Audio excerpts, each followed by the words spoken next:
बिस्मिल्लाहिर्रहमानिर्रहीम। या बुद्धू या सुद्धू या काला देवी कसम तेन सुलेमान पैगंबर जी कल हाजिर हो हाजिर हो हाजिर हो। नमस्ते, प्रणाम जी, हुक्म। तुम्हें मैंने हाजिर किया है कि सीमा लड़की के घर इंडिया में हाजिर करके आओ। जी मैं चाहता हूँ।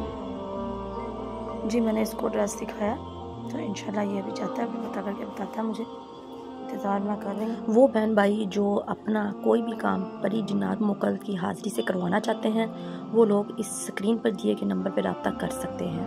ये मोकल आ गया है। जी आप उस बच्ची को बचा लो, उसके ऊपर जिन्नात असरात हवाई चीजें हैं, आप ही बचा सकती है उसे।